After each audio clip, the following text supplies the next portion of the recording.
Alright, I have this Billy Goat vacuum leaf vac. That's a 5.5 horsepower Briggs Stratton. That it has no spark. I'll try to pull on it and show you. I have a spark tester, which is that light. As you see, there's no spark. So I'll be showing you today how to change and it is your ignition coil. I will be showing you how to change that. Alright, so the first thing, we need to take this top part off. So we'll need a screwdriver. And right here's a little tab. You just push in, pop that up, and it pops out. Pretty easy to do there. And then you would need a 5/16 socket. We need to take this bolt off right here. If you want, mark your throttle cable where it needs to be at. Don't drop that. And then we need to take this one off here. Same thing, 5/16. That comes off. I'm just removing it so you can see better too. You probably didn't really have to, but I'm just doing it to open this up for you. Now we'll need a 5/16. There's three bolts. One over here, one here, and one here. Let me get you adjusted a little better. So the bolts are kind of right here. There's 3 of them. So you want to take them off.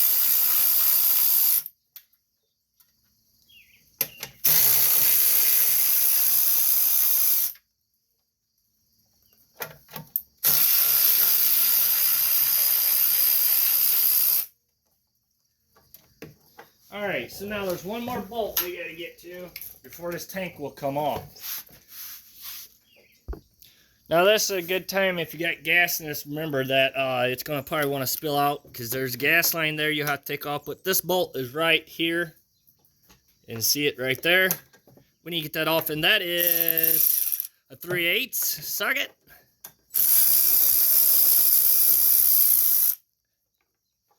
And when you pull that out, there is a plastic piece too, spacer, so make sure you have that too. Now, my gas line just comes popping off, which I gotta hurry up and grab it because you see it's gonna make a mess. You need a pair of pliers to squeeze this clamp.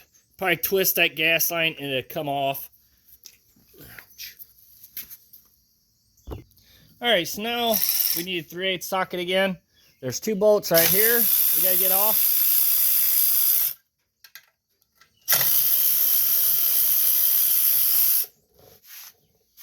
Shut them to the side.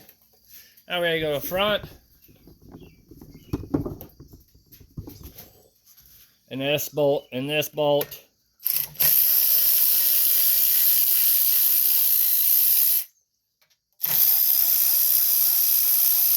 Alright, once you get that, now we need a 5/16 socket. And we got to take this one off.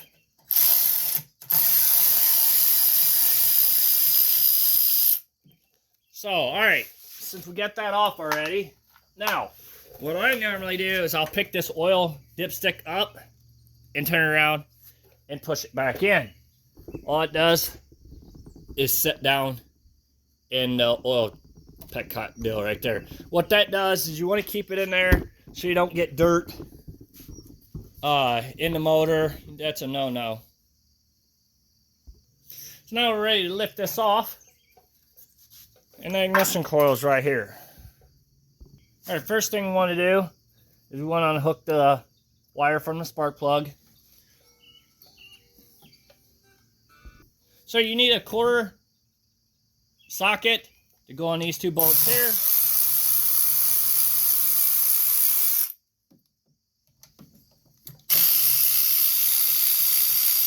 As you see, now it's just sitting there, it's falling over. So alright. Now, we want to pull this wire off here. All it does is slip on there, and you pull that ignition coil out. No, I do not have a part number. All you have to do is look it up for a Billy Goat leaf vacuum, 5.5 horse Briggs Stratton ignition coil, and it should bring it up for you, and you can order it. So now we're going to head and get our ground wire put back on. That's to kill it. Now, go get you a playing card. We want to turn this to right there. Make sure you're, yeah, it'll be fine. Put your playing card in. You see where this magnet is? It's right here. We're going to put that playing card there. And we're going to put that right there. And tighten that up. That's magnet supposed to suck that. Oh, wait a minute. I got the wrong side. See, there's the magnet. Yeah, you see how it sucks it to it? That's what we want. So we'll pull that away from there. You want to get that sucked into there like that with that playing card in between there. We're going to go ahead and put our wire through here. I should have done that before, but... Alright, while that's holding there, we're going to get our screws. What that playing card does, it puts the right amount of gap for that, for the space for that ignition coil. So now you just got to get it all lined up.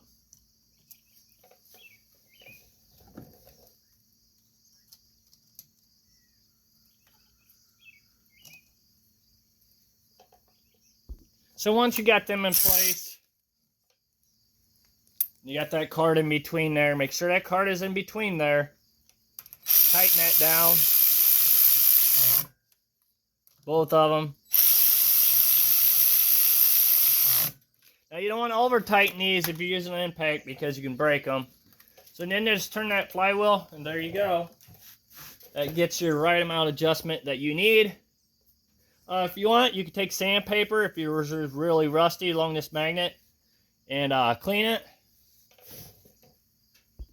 Sorry, now we're going to go ahead and get our cover put back on. We're going to turn that back that way so it's not wanting to grab. Make sure that that piece of metal right here is in there.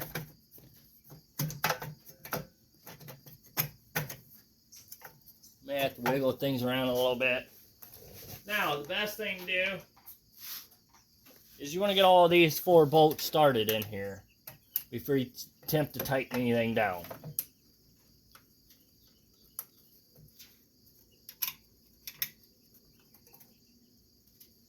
And then the 2 up front. And these are all same size bolts. So once you got them started, you can go ahead and tighten them down. Now, if you're very careful and you don't tighten it up yet and you want to check to see if you got spark, you can pull on it and see it flash. So I have spark now. The only reason why I wanted to test it before I tighten all this down because it's easier to take off now than later. So, alright, I got spark, so we're good there. So we're going to go ahead and tighten them up.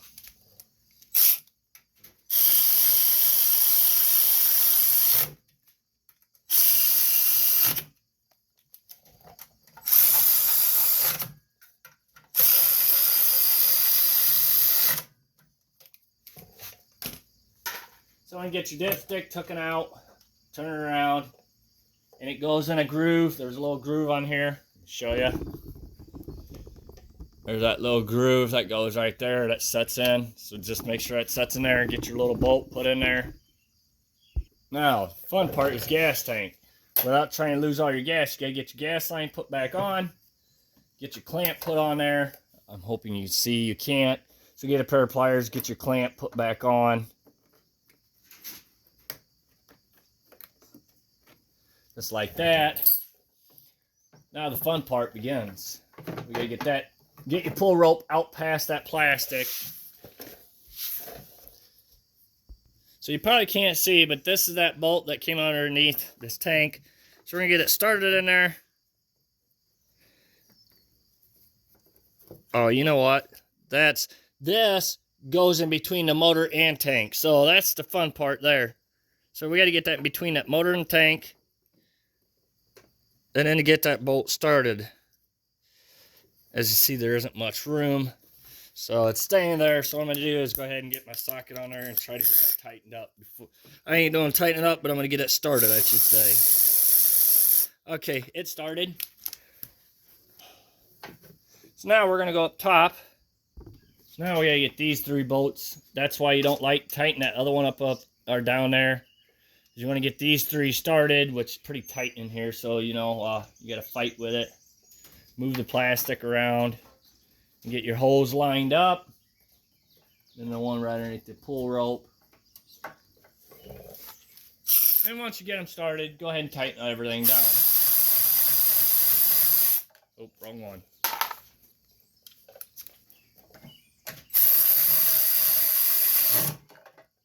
And just be careful if you're using a ratchet that you don't over tighten break it. Alright, then we're going to go ahead and do the one on the bottom. Make sure you do the one on the bottom. Don't forget about it because it's very important too. So now you got this, which all that does, you line this hole up with your pull rope in the grooves there and just push it in there. It should lock in there. And we got this piece next. This goes like this.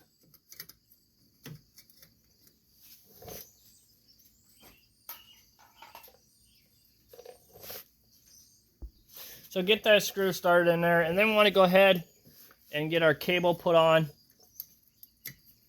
Which you got to line this holes up with that hole, and then that hole into that hole. It's kind of a pain in the butt the way they designed this.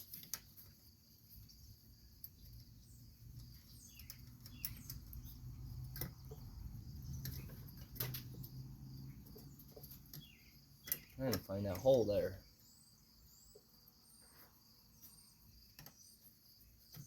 So get that started. And you go ahead and tighten that down. Make sure you got your cable right where you need it at. Which that one, had a groove already in it, so I knew where it needed to be at. It's got to be just right, because to go shut it off, if it isn't right, it's not going to shut down on you, because it ain't going to ground itself to kill it. So thank you for watching. Please subscribe.